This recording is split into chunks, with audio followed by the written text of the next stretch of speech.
The story gained attention nationwide, and now the death of 10-year-old Seven Bridges, the Louisville boy, is helping create change. Seven was 10 years old when he took his own life, and his parents blame bullying. That's why they've teamed up with several leaders within JCPS now and local pastors to help eliminate bullying in our schools. Today they hosted the Seven Strong Anti-Bullying Forum to discuss ways to end bullying, a cause that Seven's mother says is dear to her heart. I want to be able to help with the system. So if the system has some flaws and my son had to be one to show some of the cracks. Everybody wants to talk about, suing or the money. No amount of money can get my son back. But there's a amount of money somewhere out there to begin to talk about programs, and then I can be a part of that conversation. Last week, JCPS announced they will also implement a new suicide prevention plan in the school district in the wake of Seven's death. His story drew the national attention, and a mother who knows this pain all too well saw our report. Yeah, Jane Clementi's son Tyler died by suicide in 2010 after being bullied for his sexual orientation his freshman year at Rutgers.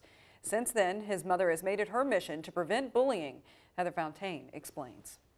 You've seen his face, you've heard his story. Seven Bridges was 10 years old when he took his own life almost 2 weeks ago in Louisville. His parents blame bullying. My heart just broke for Seven's parents. A pain Jane Clementi knows too well. Her son Tyler took his own life in 2010. He was 18 years old. The freshman at Rutgers was cyberbullied, targeted for his sexual orientation. Just like Seven's, Tyler's story was heard across the country. Jane read our story online and emailed me.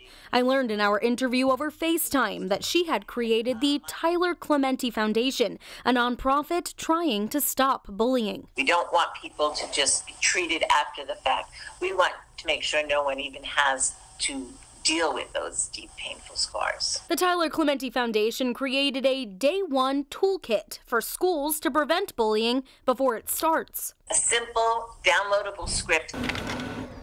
There's a different script for every level. This one here's for elementary school kids like Seven Bridges. It only takes 2 minutes. A teacher or principal will read to the kids this Day One declaration. I will do something to help instead of just letting it happen. I will do my best not to be hurtful. And then they take the pledge. We want to turn those bystanders into upstanders, people that speak up and stand up and speak out. Jefferson County Public Schools Superintendent Dr. Marty Polio announced several anti-bullying and suicide prevention proposals last week in response to the suicide of Seven Bridges. The Day One toolkit could be added to the list. A JCPS spokesperson telling me we are open to all ideas that could best help kids. Do you think it's possible to see a world without bullying? I absolutely believe it's possible. I wouldn't be doing this. I wouldn't be working so hard to share our message if I didn't believe that. Heather Fontaine, WHAS 11 News.